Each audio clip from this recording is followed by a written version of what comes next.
So you are aware that no matter where you stand and no matter how much of that which you have wanted has come into full fruition, that still the details of where you now are will continue to launch new desire, yes? So it will never be possible to become finished with desire. Is that right?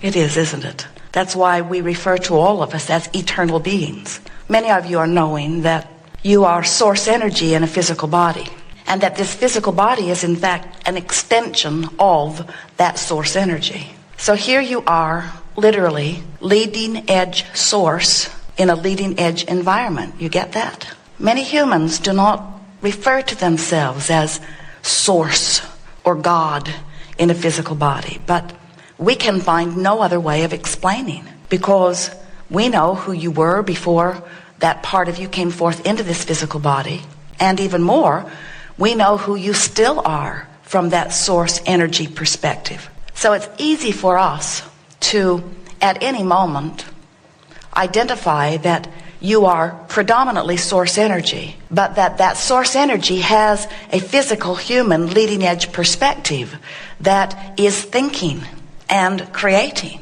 And the reason that we take the time to explain to you these two important aspects of who you are is because these two important aspects of who you are vibrationally playing off of one another all the time. In other words, from your source energy standpoint, you know your value. You feel utter worthiness. In fact, worthiness is not even a word that would be coined in the vibrational vocabulary of non-physical, because it is a non-issue.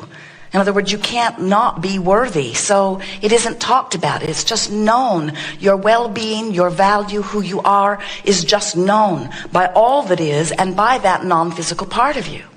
So if you are standing in your physical form and you are finding fault with yourself, feeling inadequate or inappropriate or not enough, you're going to feel a discord rippling through your body in the form of emotion, negative emotion, because all of your emotions are your in-the-moment indicator of the alignment with the thought you're thinking in the moment and how you really view same perspective or same thought, same situation, same condition from your broader non-physical perspective. So these 2 points of vibrational relativity are playing off one another constantly, and your emotions are the feedback of that. So did you get that? That means that by paying attention to your emotion, you know how what you're thinking in this moment meshes or doesn't mesh with how your source energy, inner being, is feeling about same subject in same time. So when your grandmother looks at you and adores you, the reason that feels so good to you is because your grandmother has influenced you to a thought that is in harmony with the way source, or that broader non-physical part of you, feels about you. You're beginning to get a sense of these 2 points of vibrational relativity.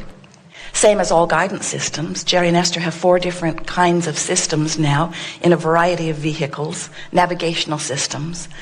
But they all operate off the same premise, where they program their desired destination in. The system knows where they are and then calculates a route between where they are and where they say they now want to be. Magellan never says, "Where have you been? Where were you? Why didn't you get here sooner?" or "Why are you even here at all?" Magellan never says, "I told you yesterday when you asked and you didn't listen, so now you're on your own." In other words, the navigational system is really straightforward. It gives feedback about where you are in relationship to where you now want to go. And your emotional guidance system gives the same sort of feedback. But in order for you to trust it or to understand it or to be willing to listen to it, we think it might be helpful for you to understand how it is that it comes about. We want you to remember that you are confident, secure, non-physical energy.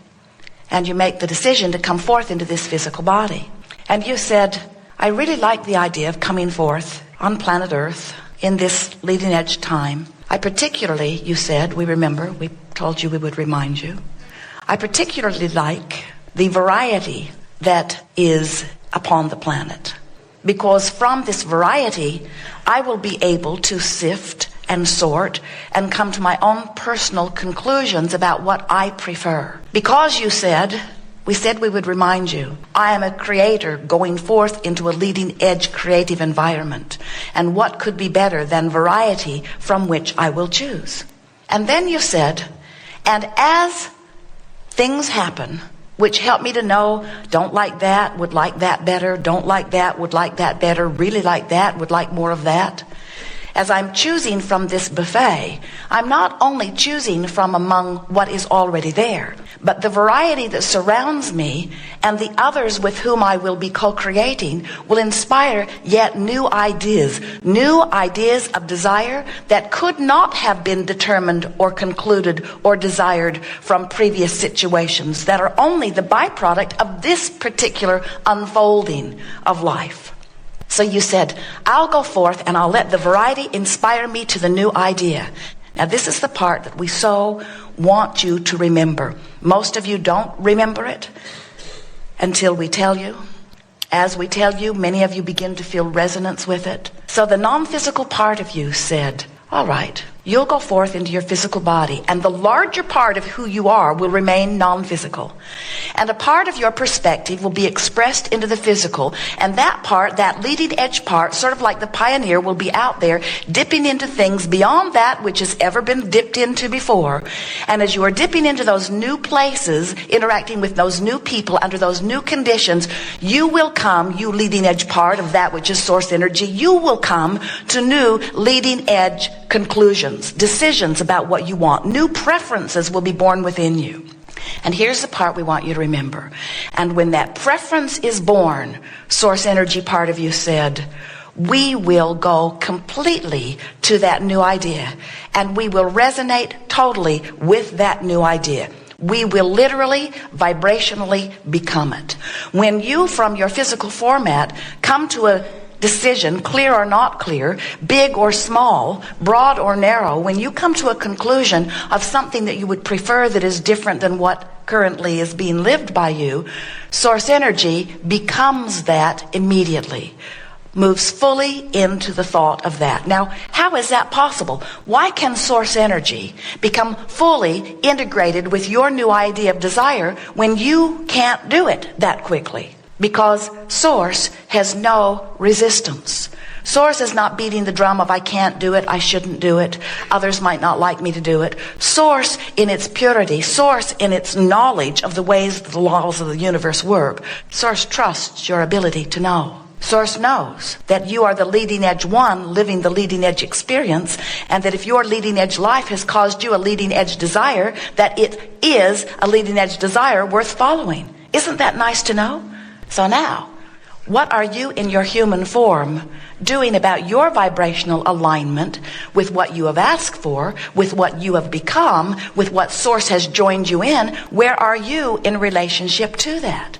In other words, life causes you to ask for more money, and source says, of course. But then when you beat the drum of I don't have enough money, how come I don't have more money? I'm so uncomfortable that I don't have enough money. I've never had enough money.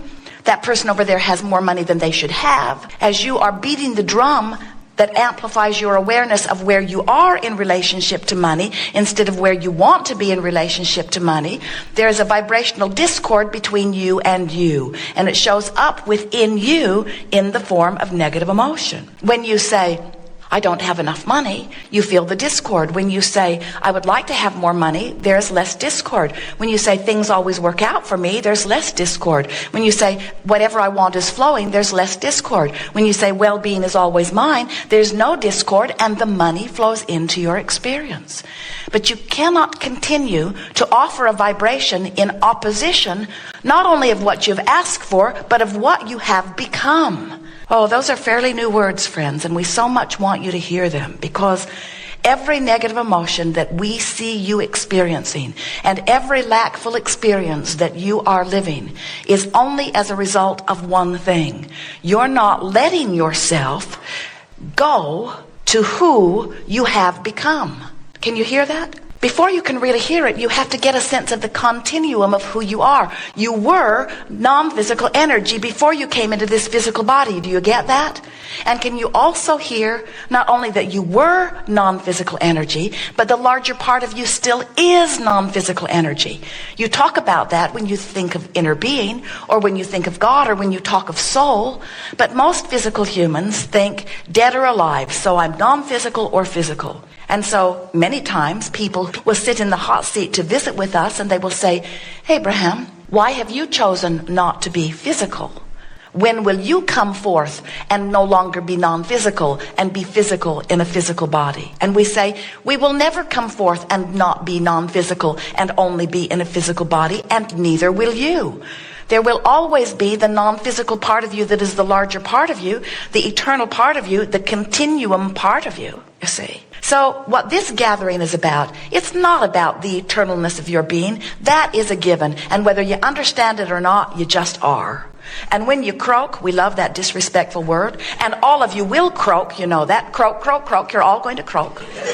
You're not going to remain in this physical body. You are going to reemerge back into non-physical. And really, what you know about that from your physical perspective will not matter at all when you croak. Because when you croak, you'll close the gap, you'll be non-physical energy, and you'll have clear view of all of this. So we're not talking to you about the gap between who you may be allowing yourself to be and who you really are, because you need to know in terms of your eternal salvation. That's not in question. You are pure positive energy, and your eternal salvation is a given. You are source energy here in a physical body, and you will never separate yourself from that, except for the thoughts that you choose that don't allow your connection. You can't set your radio dial on 630 and hear what's being broadcast on 98.7. And you can't set your tuner on not enough money and have enough money. Or on I'm unworthy and feel worthy. Or on I'm not good enough. Or on things aren't going well for me. Or on I'm a victim. In other words, you just can't beat the drum of what you don't want and in that moment be a match to who you really are.